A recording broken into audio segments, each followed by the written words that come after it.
Oh boy. Are we there? I'll start it. Oh, I don't know if we got the countdown. Yeah, you'll know it by me talking. Anyway. Okay.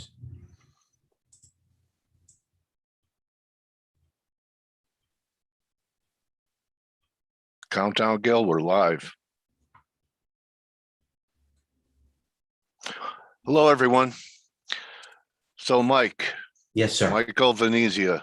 Good morning, Last Tuesday, we were here talking about the cracks in the market, the vulnerability of it sitting on the 50-day. Most of the averages doing it, and we thought that there was some vulnerability in the market. We may not have been able to forecast the magnitude of yesterday's drop or whatever the news trigger was. But we had a nice recovery later in the session, followed through with some upside today. And I'm hearing a lot of people pretty sanguine about what happened yesterday. Mike, are you? You know what? I bought yesterday when it could have, listen, it very could have easily gone the other way, meaning they could have went lower. But when I was buying just as calmly and or somewhat aggressively as if I was buying it to a relative strong chart. So I think I get what you're leading at. There's too much complacency, and that's why you're seeing maybe the market waffle a little bit. Like if we go into TradeGate hub right here, this was yesterday. This was yesterday's tactical sentiment, with, if you will, and with the market being down, whatever it was. I don't even look at the Dow. A point and a half, 1.5% across the board, 2%.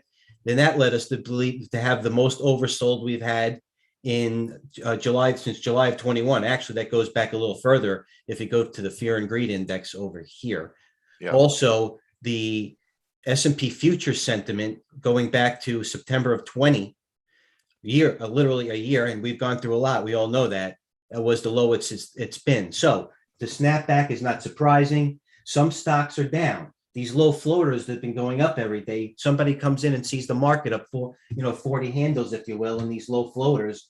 They're not participating. No, they're not participating. And you know what? These are the days when guys that are happy that along Procter and Gamble and Texas Instruments get paid. Okay, well, it's my belief that corrections don't end with dip buyers being successful, that they end with GMO orders. Do you know what GMO orders are? Well, maybe I'm not familiar with the acronym, but elaborate, please. Get me out. Oh, get me out. Oh, yeah. Yeah, no. GMO, get me out. I don't care about the price. I want to be out, and I think we'll get there eventually. And, the way I look at it, why not look for the Fed? I don't know what you're looking for from Powell, but it's probably going to be same as it ever was, dovish as dovish as possible. The other would surprise the market.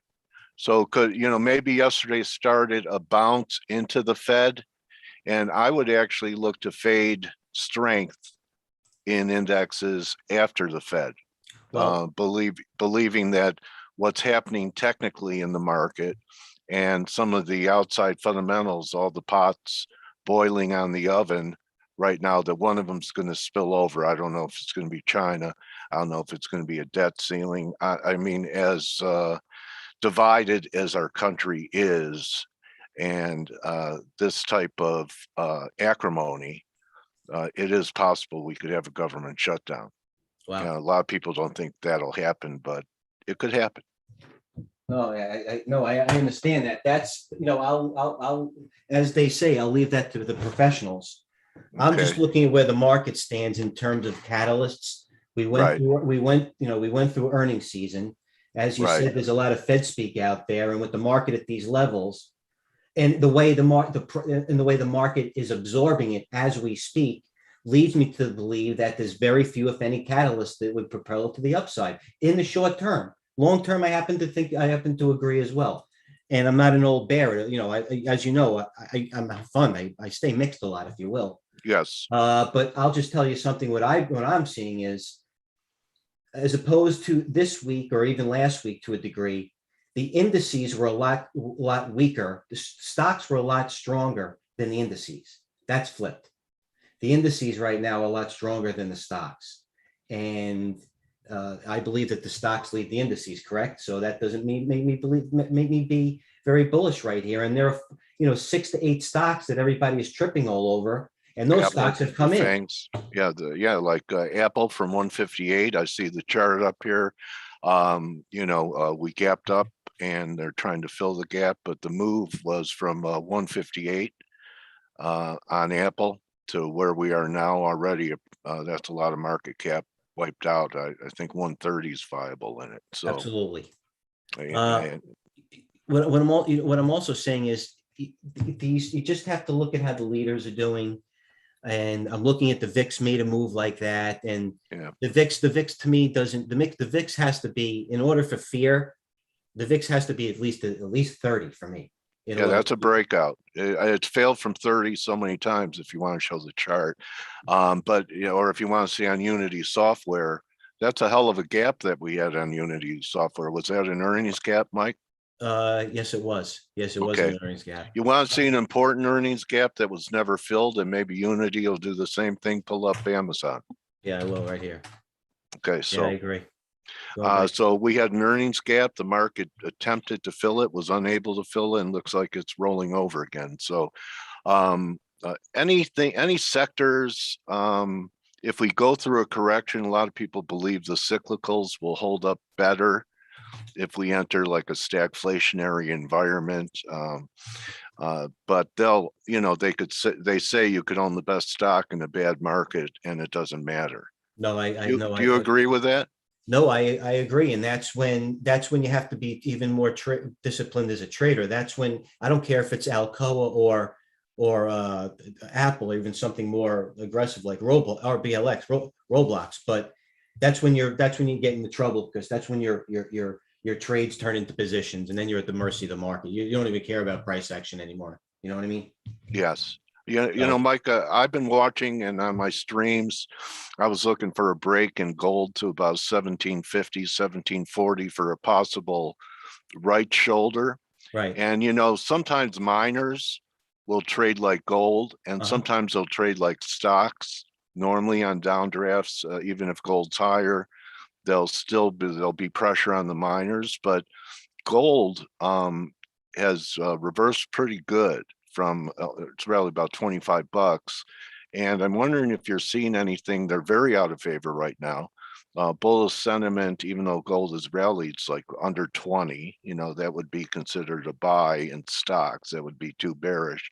You seeing anything in miners that might be worth a probe? The only thing I apologize for interrupting. The only thing I saw the other day was this GDXJ. First of all, every other stock is lagging. Yeah, Uh, if you look, let me share my screen for a second. I have to switch let me switch to my charts and go to my platform. If you look at, like, for example, Newmont Mining, I don't know. yeah, it's been the weakest all the way down. Let me get everybody's thing off here. Hold on. Right here, Newmont Mining. Let's look at a weekly, long-term chart of that. So, but I did see GDXJ the other day pop up and have a nice day on volume and pull a doji, if you will. But that was it. That's the miner that I follow. I could pull up the GDX. I have no interest. I thought about taking AU overnight for an ADR up play. Did not Yeah, work. KL, we've been talking about that one. That's still the strongest out there, best of breed. I don't know. This FCX, by the way, another one we talk about when the market's of 40 handles. yeah, Freeport McMoran had a gap up and go. Now it's breaking even down more. Nucor. yeah. I'm upset. I'm Copper. looking at it right now. I'm not short that. How can you Yeah. listen? If that doesn't fill the gap or does something immediately, you're in trouble. Nucor. That's what Right kind there. of stock? Is that a copper stock? That's Nucor, yes, or steel. Nucor steel. Okay.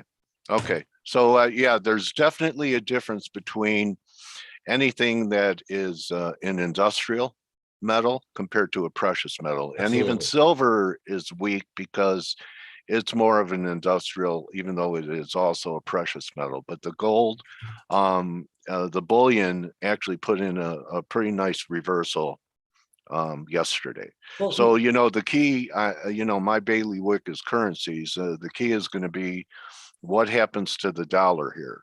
We came close to making new highs and we've kind of turned it back. So I'm thinking the Fed knows that a strong dollar is a wrecking ball yes. for for asset prices, Mhm. and that, he's going to do everything he can to try and talk the dollar down by being a super dove, I think. So Okay. otherwise, it's a crash is on if he Yeah. says we're going to start to taper tomorrow. Coach, let me ask you something about an old adage that I followed. I want to still, if it here holds true. Is it true what they say with commodities or even gold that stocks actually lead the commodity, not the other I way around? I believe that. They still, yeah, I don't know if that's antiquated. Yeah, I don't have any, any rhythm or any code that says it still works, but that's what I yeah, still believe, though. I actually believe it goes more with crude oil. So the bottom line is it just says what's going on right now. And I have no interest in buying any of it, even to put into part of my hedging portfolio, if you will. okay, I don't have an interest. I'm open-minded naturally, but I yeah. just I'd rather buy Apple, which is a big bank, if you will, these days, instead of putting it in gold. You know what? I would agree with you. I don't think we've had a flush, because even if the dollar does correct here, Mike, and Yeah, they take it back down to 91, I don't think this rally in the dollar is over. And noted. I think before it is, we'll see a 96 handle. So Wow. All right. that's when I'd be interested in looking at every commodity. In fact, um, if my narrative is right, most asset prices are going to be under pressure until the spring. Yes. And because that's going to take it's going to take us that long to, if this correction plays out the way I think it will. I was thinking, S&Ps to 3,200, which is a big move from here, and then back to 4,000, and then finish it off in the spring under 3,200, maybe 26. And then the Fed throws the kitchen sink at the market, if they still have one. And also, Mike, what's going on politically? So we've talked about China. China's more of a financial thing. Right. But what's happening politically is that this infrastructure bill may not pass, and it's the Democrats that are submarining it. And I've heard the narrative that it's possible that the powers that be might want to engineer a pretty good stock correction to change political sentiment towards spending more money on infrastructure. People know when the market was down 20% by the end of the year, that senators and congressmen's constituents are going to be calling and saying, you know what, sign a bill. And you know who might not even like it? Some of the Fed governors who have Right. been trading stocks That's true. for That's incredible. years. That's incredible. I mean, they talk, You know they what? talk about Gordon Gecko. Come on, man. I mean, it's Ivan amazing. Boesky. It's Huh? amazing how things have traded like that. That would have sent you into jail for life. It's just like when we were growing up. Remember when some kid would rip a dollar bill in half? You think he was going to go to jail? It was illegal Yeah, to rip a dollar bill in half. yeah, And just like yeah. things like that.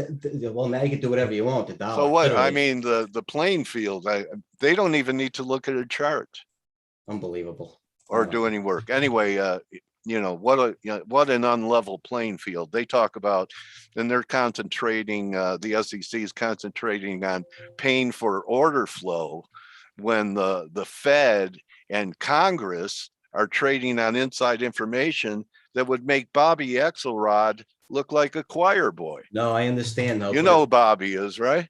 who? What? Bobby Axelrod? Bobby Axelrod. No, this is Yeah, another book I X have to read. Capital Billions. No, You would love that series, buddy. You have to get Showtime. I don't watch it. The same reason why I don't trade FX. If I got into it, it'd be another. I wouldn't stop. You know what I mean? So There's there's got to five. be a stopping Yeah, point you'd somewhere. binge watch it for 5 seasons. Anyway, um, I didn't see any huge flight to quality. The bonds did rally a little bit, but I know you're looking at your P&L. What kind of swings are you having I'm right now, not. Mike? I'm not looking at it. I'm looking at charts. But I know Okay, that I'm seeing a lot of stocks that should be going lower. They're breaking lower. Mike, oh, yeah, the market just corrected nicely. Yeah, okay. that's all So right. it's at least a two-sided market. Yeah, And yeah, and look, people are going to buy the dips all the way down. Okay, because it's been rewarding forever. Okay, so except if they tried it early during the COVID crisis. They got hammered. So, is there anything that you would consider on strength? I know you trade both sides of the market. You have any shorts working or contemplating any bearish strategy at all? Or you You know just what? trading the long side? Well, listen, when the VIX is at 29, I take less overnight risk, Okay. and I actively trade. Now, like last evening, I took a little bit of a gamble, if you will, for lack of a better term. Or you know what? I thought I had an edge. I thought that this China thing I thought this China company would get bailed out, maybe like a Lehman Brothers, and propel the Chinese markets higher. I didn't get hurt on it. But I mean, the Chinese stocks are up marginally right here. I don't know if you could see, if you could see my screen here. Let me hold on. Do I see anything that I like? No, I'm still waiting for energy to bounce, or maybe these solar stocks. I'm a big fan of biotech, and that's my biggest holdings right now. I take into place, yes, that seasonality is here, and I'm certainly not going to be a hero by any means, and especially that there's too much downside with this. So Do you find it ironic that a communist country, China, we can all agree China's a communist country, right? Yeah, sure. But you know what? They're more capitalistic than us. You know why? Why? They're willing to let something fail. Whereas we project ourselves as a capitalist economy, and we bailed out everything. All right, noted. Okay, so I mean, who's really the capitalists in the globe right now? People that when a business is mismanaged and riddled with debt and can't service the debt, let them go down, or us who will just send supports like to American Airlines, who never put money away for a rainy day and used it all in buybacks and dividends, and then when the pandemic hit, they had their hands out to the government because all the cash they raised in the corporate bond market went into financial engineering. See, let's look at my screen if I can digress for a second, Coach. I can see my queries here, right? Yeah, These nice. are the biggest gainers with large range. And a matter of fact, this General Mills here, what is it, GIS? You see in this blue? Yeah, Listen, it's not a barn burner, but I wanted to start a position in, a fund wise, build like 10 or 12,000 shares to start it. But you could see the biggest gainers with large range today, Kimberly Clark. I told you the guy that owned Procter and Gamble right here would get rewarded. Walmart, Pepsi, Johnson and Johnson, McDonald's, Abbott Labs. It's the day of the Dow. Look at the weak ones on the low. They'll tell you what's going on right here. Lam Research, MGM, AMC. I wanted that short too. I didn't have it. Activision, GE, Win, Alcoa. So, I mean, you're getting everything there. I mean, they're going into safe. They're going into safe stocks. That's what they're doing now. well, I've heard that people think Fang is a safe group. That's No, because I made a reference to that early, and I can completely understand that. You know what? It used to be Exxon. You used to, just because you got such a hefty dividend, and Exxon just always appreciated, if you will. Exxon used to be the proverbial old bank, but now it's Apple. Yeah. okay. What do you All right. do? So I want to know, Coach, if you will, if anything, what have you have hardest trying to adapt to? Maybe it's a style wise, or maybe even sentiment wise, of the new trading, if you will. Okay, I don't so know new trading, if you will. You can tell me to elaborate, but I think you know what I mean. well, it is because I really did enjoy that market's closed. All right. So then when we started going to 24-hour trading, that was a big adjustment for me because, part of my trading style, I learned about gaps. Yeah. And there's different types of gaps, and it took away a tool because the only time you have gaps now is like in stocks. You don't have them in commodities because they don't close. The 24, and especially FX, the 24/6 nature of it made it hard to go home with positions. At least you knew nothing was going to happen until the market opened again.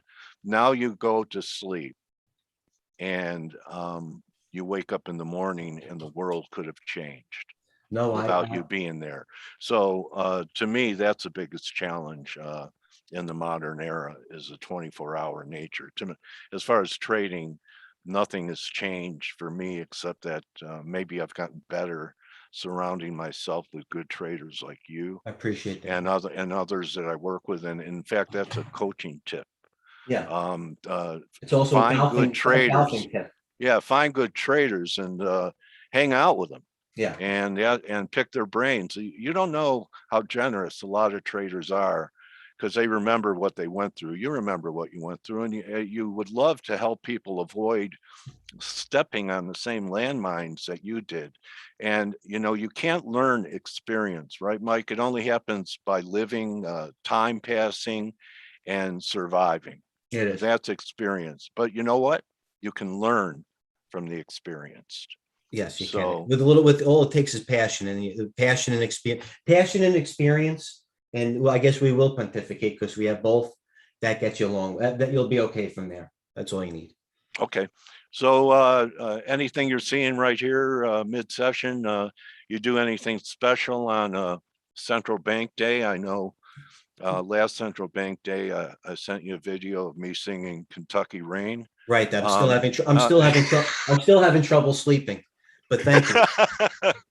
Anyway, maybe you're an Elvis fan now. I don't know. So anyway, Mike, you do anything different on big red events, high volatility events? I don't, and I'm going to tell you why. One of my mentors. Listen, I'm aware, and I'm not saying that I'm going to do things normally, going to election evening or. Yeah. There are a few geopolitical or macro situations that deter me from buying a stock that has good volume, relative strength, and good price action. Because if that is the case and it's the true stock, and I'm the stock picker I am, if the market opens weak, they'll come back and they'll buy it in the morning or subsequently. I don't think I'm going to get this, hurt that badly. And conversely, if it goes my way, that stock, the very stock that I bought for those very same reasons, should act accordingly. I mean that. I don't really get swayed by that, and I'm serious. You know what, Mike? I've watched you trade for a while, and you are a stock picker. Yeah. But most people out there are quote unquote passive investors. They buy the spider, Yeah. they sit with it forever. And if we do have a two-way market now, isn't that a much better environment for the guy that knows how to analyze stocks and knows which issues to avoid or buy, and the passive investor is just sitting there with the average, and if they don't perform, they may have to learn how to trade or find a guy that knows how to trade. No, Spider guys. no, and that, listen, this is what I like to, I'll tell you a story about the spies. And it's literally, it's held true to this day. And without rules, there's chaos, as you know. When I was back at my previous firm, Schoenfeld Securities, I'll tell you one thing. You want to talk about surrounding yourself with better traders. And I mean this. I was the worst trader in many rooms, and that says a lot. Or on the lower quintile, because I always, man, we're talking like, like Sir Larry type of guys, literally, coach. So, with that being said, is when I surrounded myself, with like traders in the same room, I lost my train of thought for a second. What was the question for a second, Dale, coach? You're talking about surrounding yourself with better traders, and we were talking about event risk. Event risk. I apologize. I got it now. Somebody deterred my attention. I apologize to everybody out there. It turned. I surrounded myself with better traders, and those. Oh, I know what I was going to say about the rules. Yeah. I don't. I have a certain amount of rules that I adhere to, just because I have to have some sort of discipline and not go there, wherever there may be. So I just really basically hold to my stock parameters and in my disciplines. You know what I mean? And that's what I try to just to help other people and try to lessen the learning curve. Okay. So what are your, even though you're a stock picker, are you a sector picker? Do you have Well, any? yeah, if I think the market is in a general uptrend, still. or Yes. downtrend. I like the Yeah, trade groups because I'll get paid exponentially more. If the okay, oil's in a nice uptrend, they I'll are. buy the proverbial basket. If the retailers are notoriously a mixed group, but semiconductors, they can go very well. I'll trade them. An individual stock like, Beyond Meat, if you will, or something like Overstock. I know it's a slash retail slash crypto. Those guys go by themselves. They trade. You have to work. We have to work it, if you will. You have to constantly gauge how that stock is acting against the futures and so forth. Okay, all right. So what's the most important thing you have to say to people in front of the Fed meeting and after experiencing close to a 3% sell-off intraday in NASDAQ? Do you have anything to Yes, I do. share with people about, what may lay ahead? Let's say you're talking to your brother right now, Mike, and he has 100 grand. What would you tell him to do besides give it to you to trade? Uh, I'd probably go to Belmont Park. No, no, no. I would. If you were to give me 100,000, no. This is what I would say. I don't have an opinion. Oh, you know what? I remember what I want to say, Coach. It was about the spies. It was a very Okay. relevant lesson. Can I go back? Yeah, yeah. I Go said, ahead. and I was. This is what I was saying. I was very privileged to sit in the very good traders, and I sat next to one trader, Neil, and he was known for trading news. Brilliant. Had the Bloomberg machine more than it before everybody did. Yeah, Had the screens, and I sat to his left. We had four people on each side, and he had three-quarters of one side. I had one quarter of one side, which constitutes four people, but he had three. He took three yeah, people. That didn't mind. And he used to stare, with his hands on his chin and just look at the Bloomberg. I mean, he yeah, wouldn't flinch, man. This guy must be. And one day the market was going bananas. I think it was a rate cut, and the futures they were moving 50, well, whatever, 20 handles at a clip, and they probably had a 400 handle range. I'm going back, probably 2003, 2005, and he just stood there. And I'm freaking flying, the keyboard smoking. I'm typing, I'm flying. I don't even know what the hell I'm doing. I'm just trying to buy anything that will move is relevant with the futures and try to get the bang for the buck. Majority of the stocks didn't even know what they did. And he's just staring at me. And I look at him. I said, man, Neil, I said, do something. I said, the market's flying. And he goes, Mikey, he goes, why am I going to why am I going to trade the SPY here? It's basically a coin flip and I'm gambling at this point. And I thought to myself, I thought to myself for a long time and over many years about that. And I also learned that, by the way, this is the sub note, the hedge never works. You know that, right? yeah, The hedge never works. So don't even bother with the spies anyway as a hedge. But trading the spies is just like gambling. I don't know. The spies could go up another 10 handles. But what I will tell you to do is the spies move, if the spies move, 100, 10 points or 100 handles, and Apple Computer goes up a half a point, that's what I'm going to gauge the spies upon. I'm certainly not going to try to pick a, spot on the spies and try to, pick a pivot and hope it works, because that's gambling to me. And that's why I don't trade the spies. Now, getting back to what I was saying about going forward, about coming up with news, I don't have it. I have no idea what's going to happen. What I'll tell you, the most important thing, and you asked me to get to say something, is have a plan. Because if a plan doesn't work, at least you can process it. History will repeat itself in the market, and you either adjusting to that plan, right or wrong, will make you more effective going to the next major event. That's all I'm going to say. and that's a wrap. So, Mike, good hunting. I know you need to get back to the markets, and Whatever. really interesting talking to you. Good hunting the rest of the session. I appreciate that. And Mike is willing to, share his process with you guys. If you're watching us live on YouTube, come into our main chat room, www.tradegatehub.com. It's a simple registration, and you'll have access to all of Mike's work. I do some posting in here outside of live streaming. We have some other members that are great technicians that are sharing their views, and let's build a community together. Yes, You know we're why? trying. Mike, you and I only have two eyes, so be great to have a mastermind group happening here in TradeGate Hub and have everyone come in here and share their work. And, you know, I'm a big believer in communities No, for that absolutely. reason. No, absolutely. It's a All team right. too. I like being part of a team. TradeView is a Yeah. big team play, Yeah. a team firm. And that's basically, we want to know the truth. I could go where I want to, for lack of a better term. That's a lot of the reason why I'm here. What do you And think of this math, Mike? 1 + 1 = 11. very good. Good. And Okay. if you go 2 + 2, it goes 22. I'll even go further. That's not bad. Anyway, with my modern math and living it here at Tradegate Hub with Michael, good luck, everyone. I'll see you tomorrow. Mike's going to be with us every Tuesday. If you're, As well as Monday, Wednesday, and Thursday at 11 o'clock a.m. yeah, on TradeView. yeah. So Mike's also doing his own streams too to keep you updated. And appreciate hanging out with you, Mike. That's a pleasure, Coach. It Every always time is. we talk, I We learn get from you. better. We get better, and we all more members too as well. Enjoy All everyone. right, Have a plan. all right, Cheers. everyone. So, you know, don't just count your P&L, count your blessings. We'll see everyone. I'll see you guys tomorrow before